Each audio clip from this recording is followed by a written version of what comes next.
Herkese merhaba.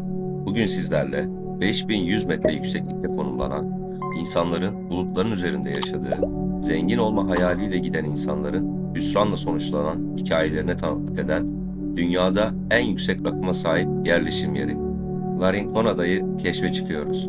Hazırsanız hadi başlayalım. 6700 fit gibi aşırı yükseklikte hava oldukça incedir. Burada yaşayanlar normal oksijen seviyelerinin sadece %50'siyle yaşamaya adapte olmuş durumdalar. Vücutları bizimkine göre 2 kat daha fazla kan hücresi üretecek şekilde evrimleşmiştir. Bu çorak topraklarda düşük hava basıncı yüzünden bir tek ağaç bile yaşayamaz. Yazlar yağışlı, kışlar kuru, gündüzler soğuk, geceler ise dondurucu. Burası modern dünyadan uzak, suçluların hakim olduğu bir şehir. İnsanlar altınlarını ve paralarını yanlarında taşırlar. Bu yüzden hırsızlık ve yaralanma olayı var. İnsanlar bu sert topraklara sadece bir neden için geliyor. Altın. Buralara yerleşen yaklaşık 50 bin kişi çöp yığınlarının arasında zenginlik hayalleri kuruyor. Şehirdeki çöp ve atıklardan kaynaklanan kötü kokuya alışmak oldukça zor. Ama bu durum çevre ve sosyal sorunlar da yaratabiliyor. Burada kesin bir sistem olmadığı için insanlar çöpleri sokağa atıyor ve hiç kimse toplamıyor. Aslında Larincona da bir şehirden çok yerleşim alanı.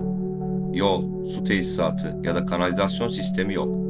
Evler saçtan yapılmış kuleler gibi, yalıtımları neredeyse hiç yok. Burada yaşayan insanlar tuvalet ve banyo ihtiyaçlarını ortak alanlarda karşılıyor. Sağlıksız hijyen koşulları, düşük oksijen seviyeleri ve altın madenciliği ile civa salınımının yüksek olduğu bir yerleşim yerinde yaşamak insanlar için hiç kolay değil.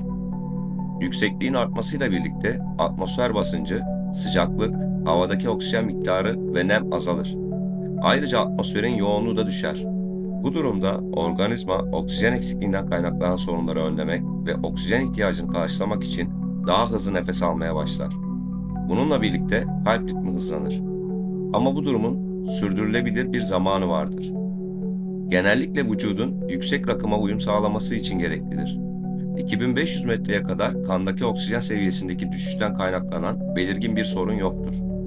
5300 metrelerde kan oksijen doygunluğu %0'ın altına düşer ve vücudun yüksek rakıma uyum sağlaması için bazı değişiklikler başlar.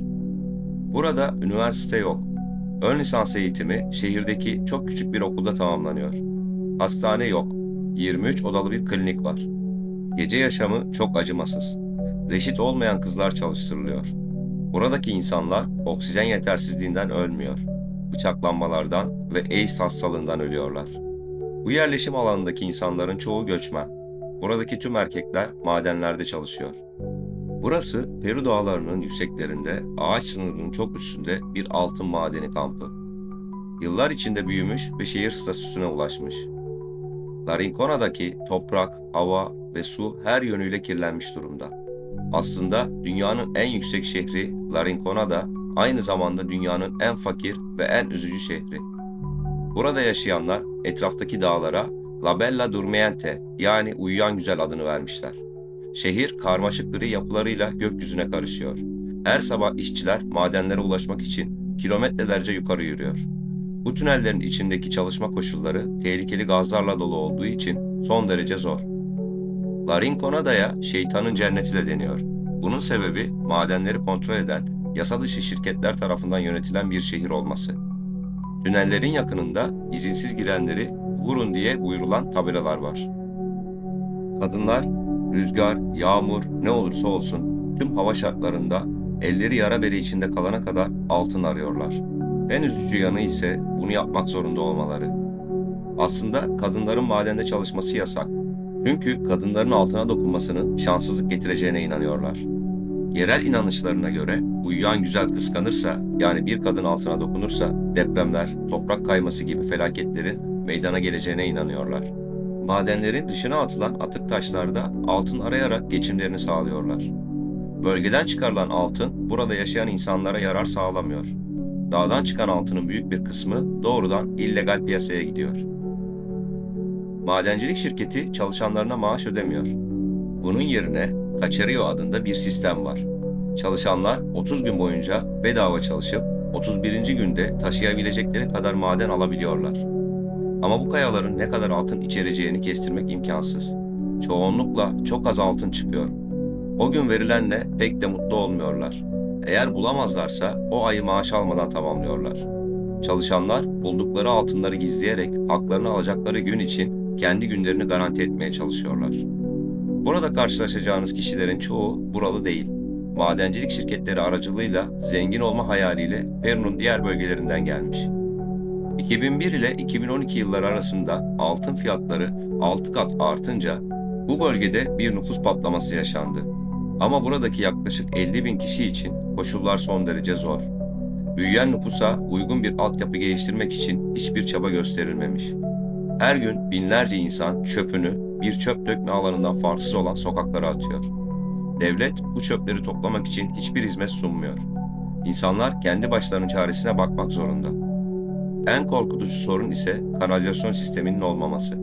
Atık sular açık bir şekilde sokaklardan akıyor. Gece kulüpleri La Rincona'daki en tehlikeli yerler. Çoğu madenci kazandıkları parayı buralarda alkol ve gece hayatında harcıyor. La Rincona'da da insan ticareti, soygun ve cinayetlerin merkezi. Kasabanın tek bir karakolu var ve Peru hükümeti bu suçlarla mücadele için hiçbir çaba göstermiyor. Bu gece kulüplerinde reşit olmayan kızlar sömürüye maruz kalıyor. Deniz seviyesinden 5000 metre yüksekte bulunan La Rinconada şehrine gelip büyük bir altın madeni bulma hayali dışarıdan cazip görünse de çoğu madenci ve aileleri istedikleri maddi rahatlığa asla ulaşamıyor. Peru hükümeti yıllardır altın madenlerindeki yasa dışı faaliyetler ve işçi sömürüsü hakkında sessiz kaldı. Tüm bu koşullara rağmen insanlar daha iyi bir yaşam fırsatı aramaya devam ediyor. Sağlığını hiçe sayarak büyük umutlarla gelinen bu şehirde her zaman olduğu gibi tabiri caizse işin kaymağını yine parasına para ekleyen maden şirketleri yiyor. Gördüğünüz gibi dünyada en yüksek rakıma sahip yerleşim yeri La Rinconada hakkında araştırmalarımıza dayanarak birçok bilgiyi sizlerle paylaştık. Araştırılacak ve anlatılacak daha birçok konunun olduğu gezegenimizde eşsiz bilgiler edinmek istiyorsanız kanalıma destek olmak adına videolarımızı beğenmeyi ve kanalıma abone olmayı, videolarımı kaçırmamak için bildirimleri açmayı unutmayın. Bir sonraki videoda görüşmek üzere. Hoşça kalın.